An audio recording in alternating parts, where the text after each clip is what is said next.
2028 July 3వ తారీఖు మళ్ళీ వస్తా, దీన్ని ప్రారంభం చేస్తామని మీకు అందరికీ హామీ ఇస్తున్నా. నమస్తే. ఈరోజు ఆంధ్రప్రదేశ్ ముఖ్యమంత్రి చంద్రబాబు నాయుడు రాయలసీమ వాసుల 2 దశాబ్దాల కలని నెరవేర్చాను, ఈరోజు పనులు ప్రారంభమయ్యాయి, 2 సంవత్సరాల్లో కడప స్టీల్ ప్లాంట్ సాకారం కాబోతుంది, ఉత్పత్తి ప్రారంభించబోతుందని ప్రకటన చేశారు. ఆ మేరకు ఒక ఘనమైన వేడుకల కడప స్టీల్ ప్లాంట్ పనుల ప్రారంభోత్సవం జరిగింది. 2 దశాబ్దాలు అంటే 20 సంవత్సరాలు పట్టింది ఈ స్టీల్ ప్లాంట్ ప్రారంభం కావడానికి. కడప స్టీల్ ప్లాంట్ అనేది రాజకీయాలను అనుసరిస్తూ వస్తున్న ఎవరికైనా తెలుస్తుంది. 2 దశాబ్దాల పాటు రాజశేఖర రెడ్డి హయాం నుంచి మొదలు పెడితే ఈరోజు ముఖ్యమంత్రి పనులు ప్రారంభించేంత వరకు కూడా ఎందుకు ఆలస్యమైంది, అసలు కారణాలు ఏంటన్నది ఎవరికి అంతుపట్టని విషయం. అవేంటో ఒకసారి తెలుసుకునే ప్రయత్నం చేద్దాం.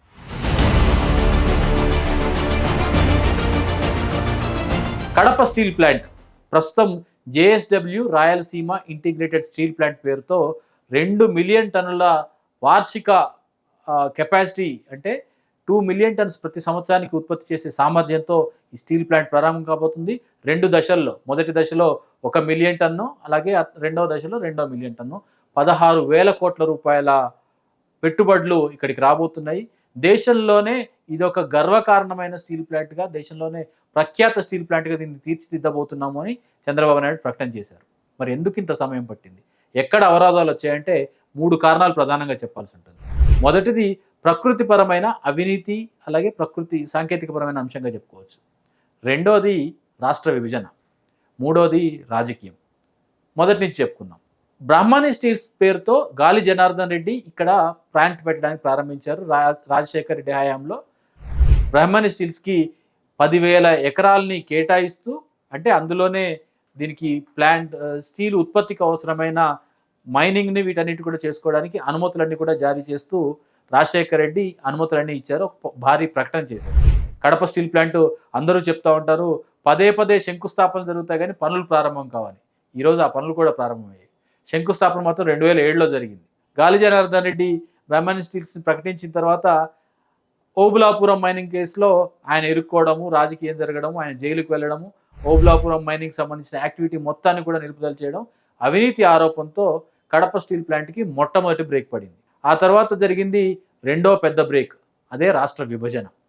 రాష్ట్ర విభజన సమయంలో ఏ ప్లాంట్ ఎక్కడుంటుంది, పరిశ్రమలు ఏమి ఉండబోతున్నాయి, పథకాలు ప్రాజెక్టులు ఏమి ఉండబోతున్నాయి అనే దానికి సంబంధించి పెద్ద చర్చ జరిగింది. ఆంధ్రప్రదేశ్కి నష్టం జరుగుతుంది కాబట్టి కడపలో స్టీల్ ప్లాంట్ పెట్టడానికి కేంద్ర ప్రభుత్వం సహకరిస్తుందని చెప్పింది.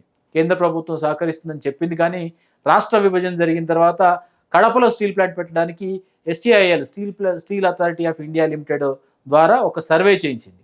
ఈ సర్వేలో కడపలో లభ్యమయ్యే ఐరన్ ఓర్ ఏదైతే ఉందో, స్టీల్కి సంబంధించిన ఓర్ ఏదైతే ఉందో అది ఇండస్ట్రియల్ ప్రొడక్షన్కి అవసరమైన నాణ్యతతో లేదు, స్టీల్ ఉత్పత్తి చేయడానికి అవసరమైన నాణ్యత లేదు. అది మొదటి కారణం చెప్పింది. రెండోది, దీనికి బయట నుంచి ఎక్కడైనా నుంచైనా ఐరన్ ఓర్ తీసుకురావాలంటే కర్ణాటక నుంచి, ఒరిస్సా నుంచి తీసుకురావాల్సి ఉంటుంది. అందుకు రవాణా ఖర్చులు చాలా పెద్ద మొత్తంలో అవుతాయి. మూడవది, అవసరమైన రవాణా మార్గం కూడా సరిగ్గా లేదు. ఈ 3 ఉన్నాయి కాబట్టి దీంతో పాటుగా పర్యావరణపరమైన విషయం కూడా ఒకటి ప్రధాన కారణంగా చూపుతుంది. పర్యావరణ కారణం ఏంటంటే బ్లాస్ట్ ఫర్నేస్ అనే విధానం ద్వారా ఇక్కడ ఐరన్ ఓర్ ఉత్పత్తి చేస్తే కనుక దీని ద్వారా వచ్చే ఉద్గారాలు ఏవైతే ఉంటాయో అది కాలుష్య కారకాలు అవుతాయి కాబట్టి అది కూడా ఒక పెద్ద కన్సర్న్గా ఈ 3 కారణాలు చూపుతూ గవర్నమెంట్ ఆఫ్ ఇండియా SCIL కడపలో స్టీల్ ప్లాంట్ పెట్టడానికి అవకాశం లేదు అని చెప్పింది. కానీ ఆంధ్రప్రదేశ్కి ఇది ఒక పెద్ద హామీగా మిగిలిపోతుంది. రాష్ట్రంలో ఉన్న 2 ప్రధాన పార్టీలు, ఒకటి వైఎస్ఆర్ పార్టీ, రెండోది తెలుగుదేశం పార్టీ, కడపలో స్టీల్ ప్లాంట్ ఏర్పాటు చేస్తామని హామీని కొనసాగిస్తూనే ఉన్నాయి. రాష్ట్ర విభజన తర్వాత మొదటిసారి ప్రభుత్వాన్ని ఏర్పాటు చేసిన చంద్రబాబు నాయుడు 2018లో ఇక్కడ ప్లాంట్ ఏర్పాటుకు అవసరమైన అనుమతుల ప్రక్రియ ప్రారంభించడంతో పాటుగా మేము ఇక్కడ కడపలో ప్రభుత్వమే పూర్తి బాధ్యత తీసుకొని ఒక స్టీల్ ప్లాంట్ పెట్టబోతుందని ప్రకటన చేశారు. ఆ మేరకు శంకుస్థాపన కూడా చేశారు. కానీ ఈలోగా ప్రభుత్వం మారిపోయింది. జగన్మోహన్ రెడ్డి వచ్చారు, ప్రక్రియను మార్చారు. ఇక్కడ స్టీల్ ప్లాంట్ పెట్టడానికి అనుకూలమైన వాతావరణం లేదని SCIL చెప్పింది కాబట్టి ప్రైవేటు వ్యక్తులకు ఇవ్వడం ద్వారా వారే అవసరమైన అన్ని ఏర్పాట్లు, మార్పు చేర్పులు చేసుకోవడానికి అవకాశం కల్పిస్తామని చెప్పి ఆయన ఒక ప్రకటన చేశారు. 2019లో ఆయన ప్రభుత్వం వచ్చిన తర్వాత పాత ప్రభుత్వ పనులన్నింటినీ కూడా నిలుపుదల చేశారు. ఆయన తిరిగి 2023 దాకా కూడా వెయిట్ చేసి జిందల్ స్టీల్స్తో మాట్లాడి శంకుస్థాపన ఆయన కూడా ప్రారంభించారు. కానీ ఈలోగా పనులు ప్రారంభం అయ్యాయి. మరోసారి ప్రభుత్వం మారిపోయింది. 2024లో ప్రభుత్వం మారిపోయింది. పనులైతే ప్రారంభించడానికి శంకుస్థాపన చేస్తున్నారు, కానీ ఎవరికీ చిత్తశుద్ధి కనిపించడం లేదు. ఈసారి రెండోసారి కూడా తెలుగుదేశం పార్టీ కడపలో స్టీల్ ఫ్యాక్టరీ, మేము స్టీల్ ప్లాంట్ పెట్టి తీరుతాము, అందుకు అవసరమైన అన్ని అవసరాలని అన్ని వనరులను కూడా ప్రభుత్వమే చేకూర్చుతుంది అని చెప్పి ఏ జిందల్స్ అయితే వెనక్కి వెళ్ళారో ఇక్కడ ప్లాంట్ ప్రారంభానికి వారిని పర్సూ చేసింది. ఈరోజు ముఖ్యమంత్రి చెప్తూ 2 సంవత్సరాల పాటు పట్టింది మనకు జిందల్ స్టీల్స్ని జేఎస్డబ్ల్యూని ఒప్పించడానికి, మరో 2 సంవత్సరాల్లో పనులు కూడా ప్రారంభిస్తాం, ఇది ఛాలెంజ్, డేట్ రాసి పెట్టుకోండి, జూలై 3వ తారీఖు 2026 డేట్ రాసి పెట్టుకోండి, 2028 జూలై 3వ తారీఖు కల్లా పనులు ప్రారంభిస్తామని చెప్పారు. అంటే అప్పుడు సాధ్యం కాని పనులు ఇప్పుడు ఎలా సాధ్యమవుతున్నాయి, అప్పుడు కుదరదని చెప్పిన ఎస్ఏఐలు ఇప్పుడు ఎలా సాధ్యం చేస్తుందంటే దీనికి చంద్రబాబు నాయుడు ప్రభుత్వం అనేక కసరత్తు చేసింది. కేంద్ర ప్రభుత్వ సహకారం కూడా దీనికి ఉంది. ఏం జరిగాయి? మనం ముందు చెప్పుకున్నట్టుగా 3 ప్రధాన కారణాలు. ఒకటి, ఇక్కడ ఐరన్ ఓర్ పూర్తి స్థాయి ఉత్పత్తి సామర్థ్యం కలిగిన నాణ్యత లేదనేది. అందుకని ఈసారి ఐరన్ ఓరు గనుల నుంచి కాకుండా ఇప్పుడు రీసైకిల్డ్ అంటే తుక్కు నుంచి ఇనుముని తయారు చేయడానికి అవసరమైన కొత్త అవసరాన్ని, కొత్త విధానాన్ని అనుసరించబోతున్నారు. అంటే ఇక్కడ ప్లాంట్ నిర్వహణకు అవసరమైన ముడి సరుకుని మార్చుతున్నారు. కాబట్టి ఐరన్ ఓర్ నాణ్యత లేదు అన్న దానికంటే కూడా తుక్కు ఇనుముని వినియోగించుకోవడం ద్వారా కొత్త ఇనుముని, శుద్ధి చేసిన ఇనుమును ఉత్పత్తి చేయడానికి అవసరమైంది.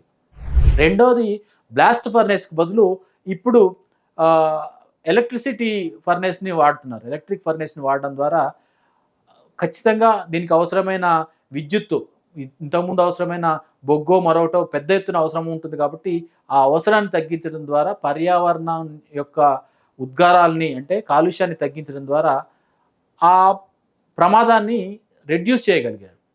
మూడవది, రవాణాకు సంబంధించి ఏదైతే రవాణా చేయడానికి అవసరమైన ఇవి లేవు అన్నారో అందుకోసం అని చెప్పి ప్రధానమంత్రి ఇప్పటికే దేశవ్యాప్తంగా రైల్వే లైన్లని పెద్ద ఎత్తున ప్రోత్సహిస్తూ ఉన్నారు. కాబట్టి ఆ మేరకు కొత్త రైల్వే మార్గాల్ని, కనెక్టివిటీని పెంచేందుకు ఇక్కడ కూడా మేము రైల్వే లైన్ని ఏర్పాటు చేసేందుకు సిద్ధంగా ఉన్న కేంద్ర ప్రభుత్వం ప్రకటించిన నేపథ్యంలో కొత్త రైల్వే మార్గం కూడా రాబోతుంది. అంటే ఒకటి, ముడి సరుకుని, రెండవది అవసరమైన విద్యుత్తుని, 400 మెగావాట్ల విద్యుత్తుని దీనికి ప్రభుత్వం ప్రత్యేకించి ఏర్పాటు చేయబోతా ఉంది. గండికోట రిజర్వాయర్ ద్వారా నీటిని కూడా ప్రత్యేకించి సరఫరా చేయబోతా ఉంది. దాంతోపాటుగా కర్బన ఉద్గారాలు ఏవైతే ఉన్నాయో వాటన్నిటి కూడా తగ్గించబోతా ఉంది. రవాణాకు సంబంధించి ప్రత్యేక రైలు మార్గాన్ని కూడా ఏర్పాటు చేస్తుంది. కాబట్టి ఇవన్నీ కూడా సాధ్యమవుతున్నాయి. 2 సంవత్సరాలు వీటన్నిటిని కూడా సమకూర్చుకోబోతున్నాం. కాబట్టి జేఎస్డబ్ల్యూ 16,350 కోట్ల రూపాయల మొత్తాన్ని వెచ్చించేందుకు సిద్ధంగా ఉంది. మొదటి విడతలో 4,500 కోట్ల రూపాయల వెచ్చించి 1 మిలియన్ టన్నుని 2 సంవత్సరాల్లో ఉత్పత్తి ప్రారంభించబోతోంది. ఆ తర్వాత రెండవ దశలో 11,300 చిల్లర కోట్ల రూపాయలని వెచ్చించి, అంటే ఇన్వెస్ట్ చేసి రెండవ మిలియన్ టన్ను స్టీల్ని ఉత్పత్తి చేయబోతుంది. తద్వారా రాయలసీమలో కొత్త స్టీల్ ప్లాంట్ పనులు ప్రారంభం కాదు, ఉత్పత్తి కూడా ప్రారంభం కావడానికి అన్ని వనరులు కూడా ఏర్పడి ఉన్నాయి. రాయలసీమ ఇప్పుడు ఇండస్ట్రియల్ హబ్గా మారడానికి 2007లో పడిన అడుగుకి చంద్రబాబు నాయుడు ప్రభుత్వం ఇప్పుడు అసలైన కార్యాచరణని ప్రారంభించింది. ఇది నిజంగానే రాయలసీమ అభివృద్ధిలోనూ భారత స్టీల్ ఉత్పత్తిలో ఒక కీలకమైన మైలురాయిగా మారబోతుందని స్పష్టంగా అర్థమవుతుంది.